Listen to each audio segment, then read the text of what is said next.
Please join me in welcoming my good friend, Tristin Hopper, to the stage to talk about his book, Don't Be Canada. And if you don't have a copy, please go out and buy one.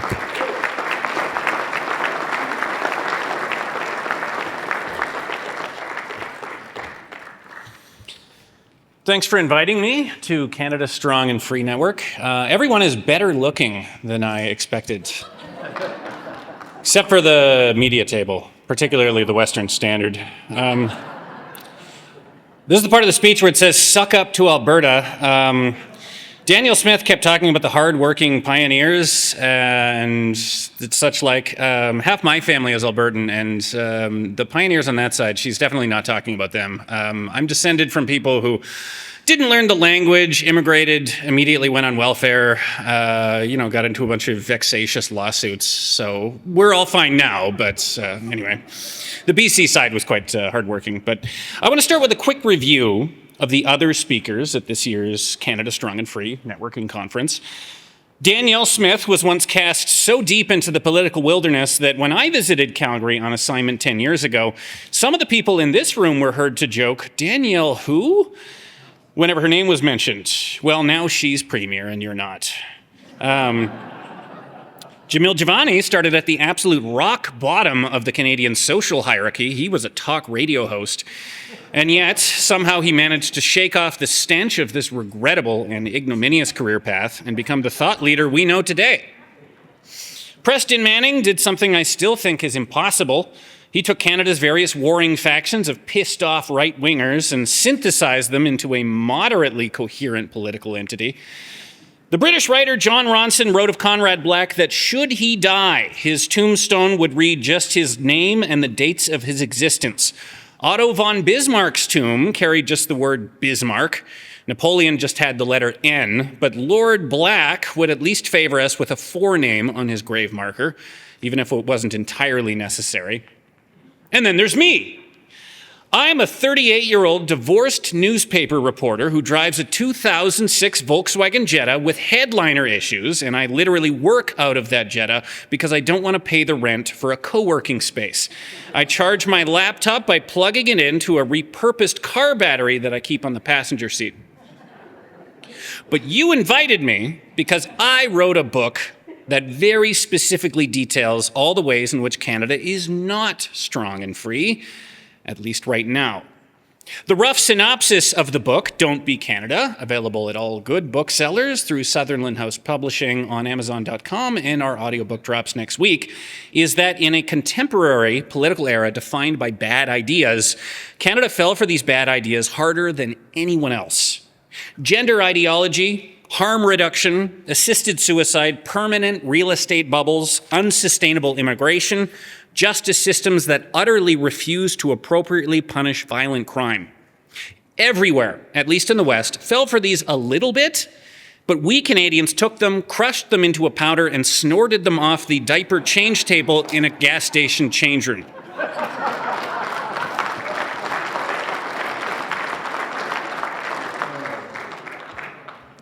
We have an assisted suicide regime that is now the world's model of what not to do, and that sentiment is shared on both the left and the right.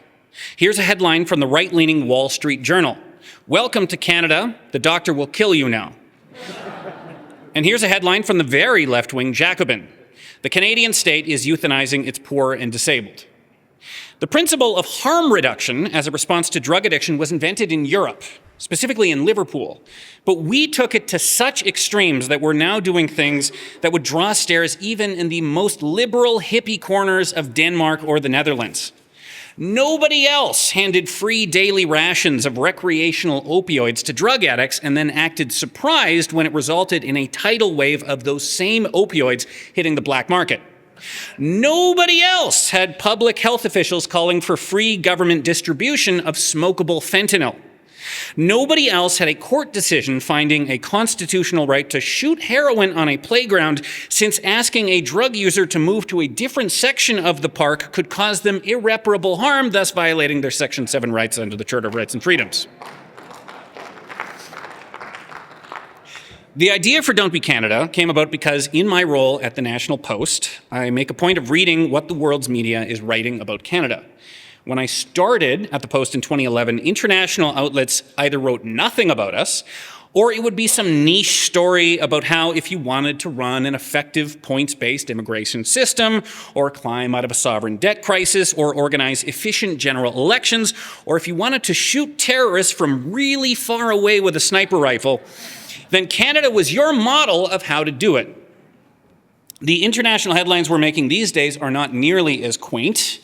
We're now the world's nightmare scenario for real estate unaffordability. We're the world leader in overdose deaths, with Vancouver emerging as the world's center for illicit fentanyl consumption. The BBC called Canada the world capital for auto theft. We're history's only country that declared itself guilty of an ongoing genocide, and we're definitely the only country whose prime minister did so at a women's conference and was met with applause and cheers. We have the only military on earth that mandates tampons in every men's washroom and disciplines any service member who jokes about it. A year ago, U.S. talk show host Bill Maher, a lifelong progressive, recorded an entire segment about how the United States should actively do the opposite of whatever Canada was up to.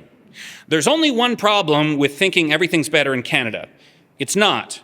Not anymore, anyway, he said. Now, why did this happen to us?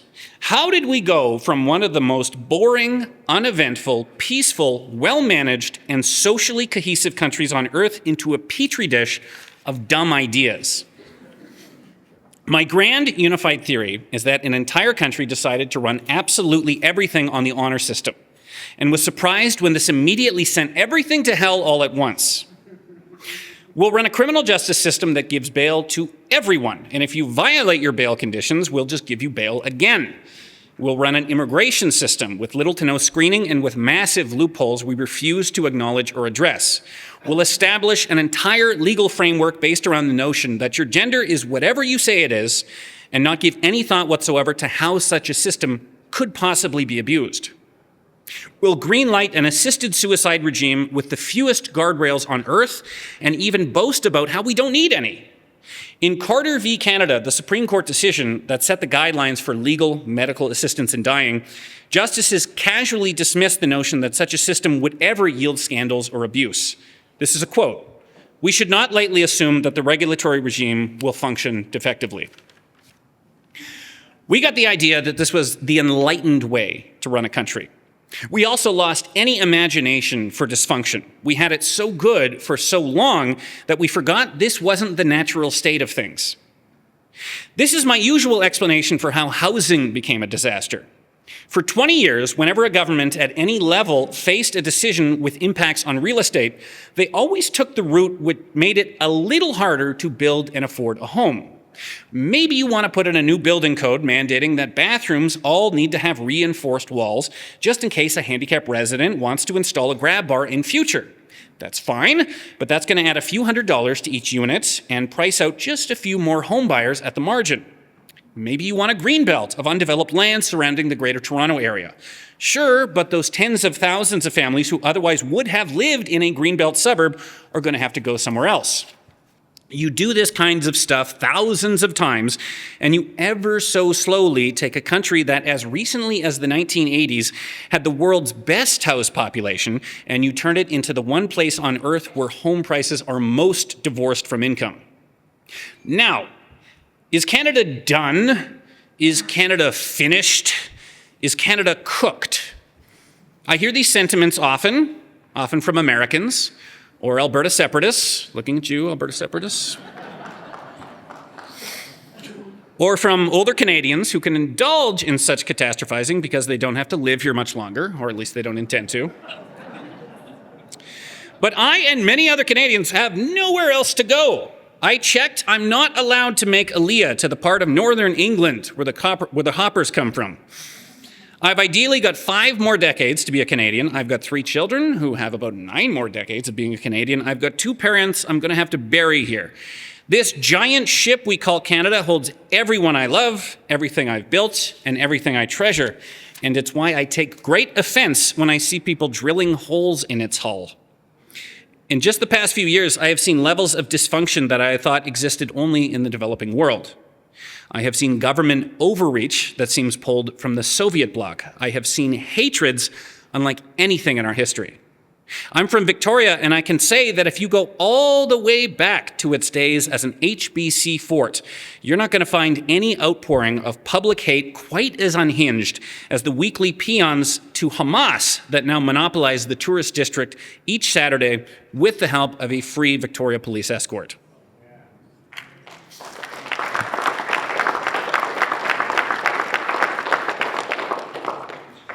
And yet, after months of meticulously documenting all of Canada's problems, which are contained in the 8-volume Don't Be Canada, I can confidently say I would rather fix our problems than the problems of any other country on earth.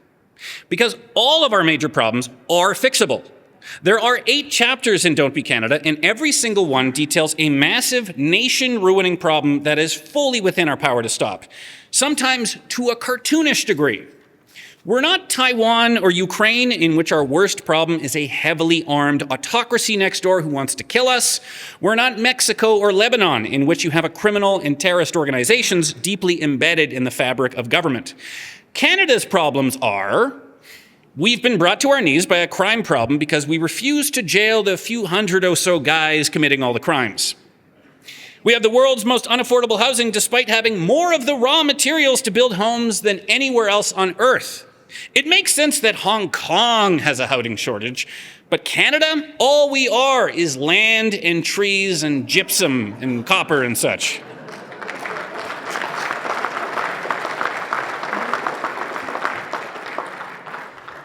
We've got unsustainable immigration, despite the fact that we have tighter control of our immigration than almost any other country on earth. There are no rubber boats of asylum seekers hitting our shores, no convoys streaming across the border. We did this entirely to ourselves. And in acquainting myself with all the ways in which Canada is broken, it's highlighted the enormity of what we stand to lose. You've all seen things these days that you thought would never happen in Canada. Scores of churches destroyed by arson, Jewish sites regularly targeted by gunfire and firebombs, patients regularly dropping dead in hospital waiting rooms, a miniature downtown east side in every single city large enough to support a junior hockey team. A crime horrifying enough that it once shocked the country for months now happens every few days. We now have governments and institutions ascribing different treatment for different people based solely on their race. Many of the people in this room have faced a government forum in just the last few years that asked you what color you are. These flamboyant betrayals of the Canadian promise have illustrated what the Canadian promise was. I used to roll my eyes at the idea that peace, order, and good government could ever be an inspirational rallying cry for the Canadian project. But with all 3 now in peril, I realize now that I was just an ungrateful bastard the whole time. So what's to be done? After reading my book, people have often approached me expressing a feeling of helplessness. They didn't know how deep the rot was and how many of the disturbing things they were seeing on the news were expected symptoms of a broken system rather than wacky anomalies. They picked up Don't Be Canada thinking that a shop teacher showing up to work in Oakville, Ontario with cartoonishly large prosthetic breasts was the result of some bizarre regulatory oversight, rather than something that was welcomed and defended by authorities. So why bother swimming against the tide, Tristin? I'm just going to get investigated by my union if I object to DEI hiring policies at my university. I'm just going to get banned from the local rec center if I suggest that they rent a bouncy castle instead of hire a drag queen to read to children. I'm just going to get arrested if I meet the home invader with a baseball bat instead of the keys to my safe. I see people expressing hopelessness even if the next election goes exactly the way they want, as any attempt at reform is just going to get struck down by our increasingly politicized court system. They'll find some charter right to steal cars, or they'll establish a free trade zone with Gaza or whatever. There's no point. Defeatism is always unattractive, but particularly when you have so much on your side. If there was ever a moment for so-called conservative ideas, it's right now. On all the core ideas, the majority of Canadians are on your side, sometimes to a dramatic degree. You've possibly heard the term 80-20 issue. This is where a progressive institution or political party holds on with both hands to an idea despite the fact that only about 20% of the population supports it, thus ceding the other 80% to right-wing causes. Canada has lots of 80-20 issues. The idea that teachers should be required to secretly transition gender dysphoric children against the wishes of their parents, 80-20. The notion that light sentences and easy bail is the most effective way to address violent crime, 80-20. The notion that newcomers to Canada shouldn't be expected to adhere to a common set of shared values, 80-20. Meanwhile, there is now a whole latticework of heterodox institutions and voices that didn't exist only a few years ago. In the mid-2010s, if you were writing a news story about, say, safe injection sites, it was virtually impossible to find a voice willing to speak critically against them. Any health organization you called, any medical professor, would just back the party line that the science supports this, safe injection saves lives and makes neighborhoods safer. It was the same deal with many of the most radical components of gender identity as they became entrenched in Canadian law. 9 years ago, Bill C-16 enshrined gender expression as a protected category under the Canadian Human Rights Act. This came with a whole pile of unintended consequences, since you were extending federal protections to the notion that a person is whatever gender they say they are, and that's the end of the discussion. But aside from a few gender-critical feminists, basically nobody at the time was willing to say this. This code of omerta is no longer the case. You've got the Macdonald-Laurier Institute doing yeoman's work on the extremes of gender ideology, including on the issue of women's sports. Alberta has now pursued a path of treatment-based drug policy as a direct challenge to the policy of harm reduction über alles that is now present everywhere else. When a Canadian is hammered for wrongthink by one of Canada's various kangaroo courts, be it a human rights tribunal or an ideologically captured professional licensing body, they have places to turn that didn't used to be available to them, like the Justice Centre for Constitutional Freedoms. That's the group defending Amy Ham.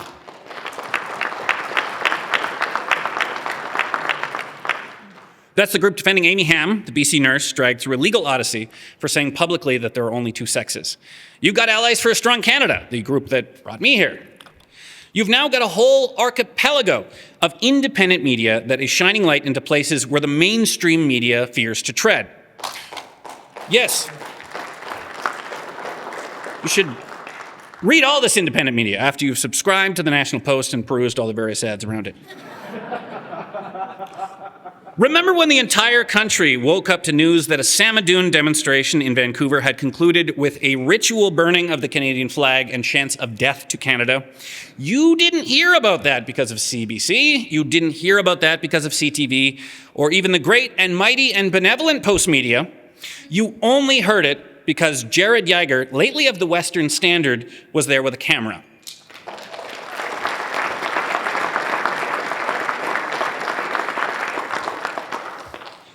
Demographically, Canada is increasingly aligned towards reform.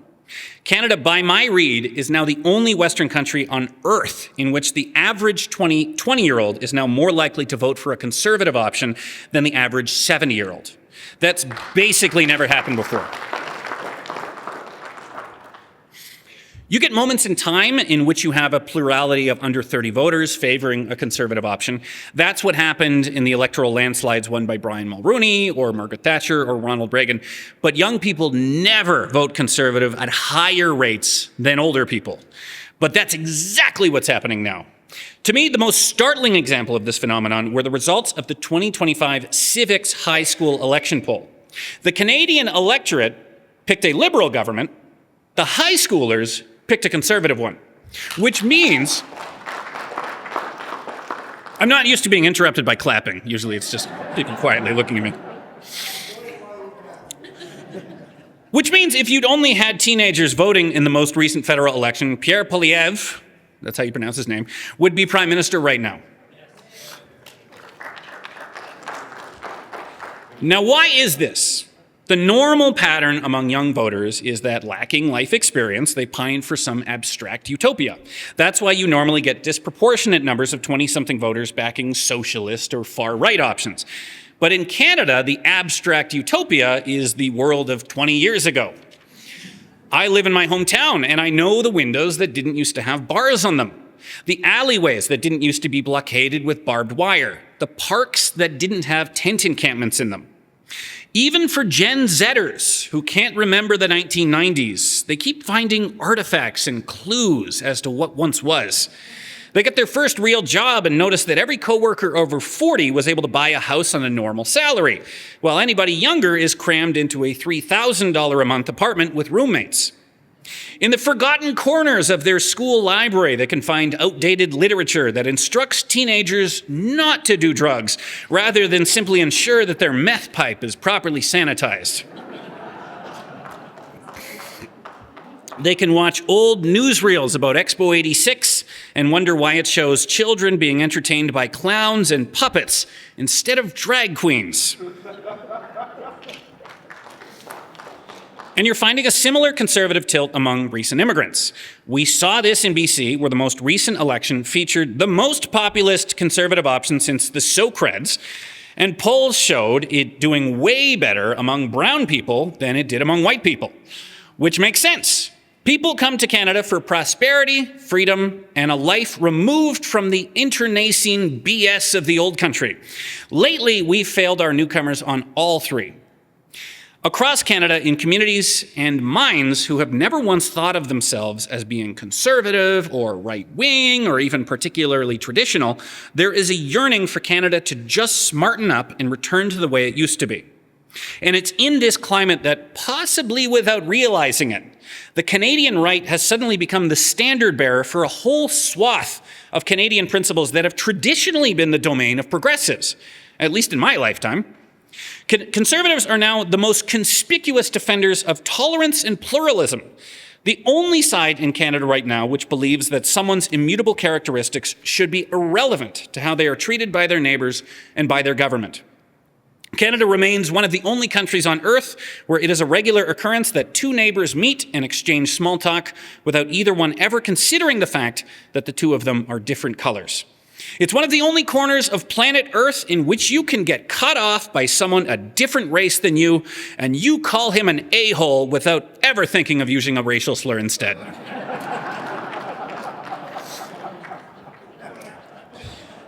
And precisely one side of the political spectrum wants this tolerant utopia to continue, while the other side has made it very clear of their plan to regress into a Canada where different races access different public spaces, different educational systems, and even different justice systems. The right is now the side of gay liberation. If you are a 13-year-old who feels confused about her sexuality and uncomfortable in her body, there is one side pushing the idea that you need immediate clinical interventions. And then there's another side, your side, who says, don't worry about it, these are awkward years, and you're fine just the way you are, whatever happens.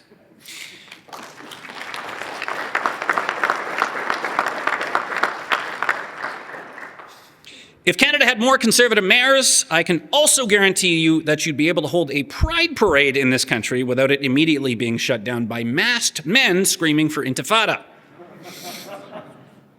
So why should you defend and rebuild Canada rather than giving it up for dead? Because a bunch of unhinged maniacs gave you a monopoly on the truth. And if you don't defend and restore that truth, then someone else will. Someone whose motives may not be as straightforward and pure as your own. Also, you're Canadians. You're going to let this country be consumed by dumb ideas because you're afraid some activist lower court judge or politicized human rights tribunal will get you in trouble if you don't comply? Just beyond the walls of this building, it wasn't too long ago, you had Galician immigrants arriving by train and then bursting into tears at the sight of their isolated, undeveloped homesteads. They'd been promised the last best West, and they got cold prairie. But they stayed, and their great-great-great-grandchildren, probably in this room right now. It was right in this region when you had Indigenous nations witnessing the overnight disappearance of the buffalo, an event that plunged them into the worst famine in our recorded history, forcing whole communities to suddenly grapple with how any of them were going to survive into the future. 110 years ago, Calgary had only just begun to take its current form when seemingly all its young men were summoned away to a great war from which many would never return, and then those that came back saw the same thing happen to their sons 20 years later. 100 years ago, you had 5 women, all Albertans, pushing against a seemingly unmovable Canadian political reality, the one in which public life was for men only. If the ghosts of all these people could be in the room with us right now, are you seriously going to tell them that you had to abandon a better future for your children because you were depressed that the last federal election didn't go your way? It's a common rule among Alberta oilfield contractors that even in boom times, you should plan your business as if oil is $50 or $60 a barrel. It doesn't matter if oil is $90 or $100. You set an arbitrarily low benchmark and plan your finances to still be sustainable even if you can't get the prices you want. Similarly, let's imagine that there will always be a Liberal government for the rest of time. The next Prime Minister is going to be Xavier Trudeau. Stephen Guilbeault will eventually be appointed Governor General. Melanie Joly is going to be on the $50 bill. Even in this nightmare scenario, the $40 a barrel scenario, there's still plenty you can do to reverse the decline and restore the Canadian promise. My conclusion from writing Don't Be Canada was that while the current Liberal government certainly accelerated a lot of the decline, they didn't invent any of the bad ideas they embraced.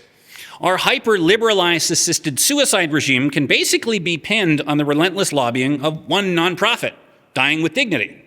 The runaway train that is Canadian harm reduction was set in motion by a dozen or so activist academics in the early 2000s. A slow crawl of regulatory changes made at the local level entrenched the principle of gender self-ID across Canada before anybody had realized what was happening. So if Canada was broken at the grassroots, it can be restored at the grassroots. Start asking your rec center and local library politely why there's more progress pride flags in their lobby than Canadian flags. If you go to a Lamaze class that starts by asking all the extremely pregnant women their pronouns, don't just shrug, pack up, leave, and give your money to a Lamaze class that doesn't do that. When someone on your local neighborhood forum goes off about how Canada is systemically racist or how safe injection makes neighborhoods safer, don't just sigh and look the other way. Explain as patiently and sympathetically as you can why you think they're mistaken. You're probably not going to convince them, but other people will see what you're doing and they won't feel so alone. When a bunch of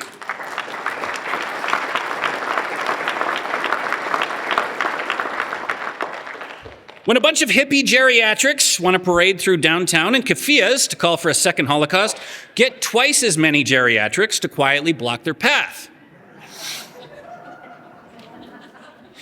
If you're angered by all the violent crimes committed by offenders who were on bail or given early release, start tracking and publicizing who's responsible. Which judges, which prosecutors, which parole board members participated in the early release of an offender who used that freedom to hurt someone. The information is all public, and setting up a website takes $40 in an afternoon. Start restoring Canada's promise by creating friction for the people causing all the problems that I've detailed, and start noticing the people around you who aren't falling for the bad ideas. I can tell you that since writing Don't Be Canada, I've been amazed at the multiplicity of people it has prompted to get in touch with me. Pink hair, aggressive piercings, hardcore anarcho-cyclists. You have more allies out there than you think. They just don't consider themselves conservatives, and you'll scare them away if your first interaction with them is to thrust a Pierre Poilievre pamphlet in their face. I'll close with the maxim that every safety regulation is written in blood. When you're on your Air Canada or WestJet flight heading home from this conference, you may notice a smoke detector in the bathroom. That smoke detector was first put there as a result of new safety protocols written in the wake of Air Canada Flight 797, a deadly 1983 aircraft fire that killed folk singer Stan Rogers. And just as that tragedy yielded safer aircraft, I think decay can yield a greater country. True greatness can only come once a nation has glimpsed the abyss and grappled with what they stand to lose if they fail. So I want you to imagine a future in which a giant country built atop oceans of natural resources obviously has enough homes and family doctors for everyone, in which immigration is celebrated because it is transparent and well managed, in which tolerance and pluralism thrive precisely because we became intolerant of the forces and ideologies that seek to exploit it, in which you got all kinds of gay and trans stuff going on, but oh my God, we don't have to hear about it all the time.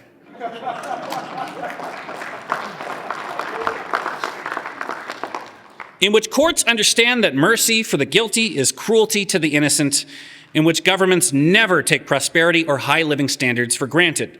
And when people ask you how it got that way, you can tell them, well, for a period there in the 2000s, everything sucked all at once, so we learned to get really good at not sucking. Thanks very much.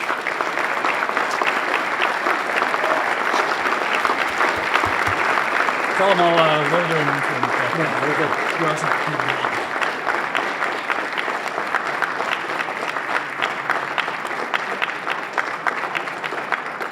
I have the distinct pleasure of thanking Tristin for speaking to us today. If you would like to join the 80% and do some of the things that he suggested that we do to fight back, I encourage you to check out theallies.ca and sign up. My job is to make it as easy as possible for each and every one of you and lots of other people to fight back against this madness. Thank you very much.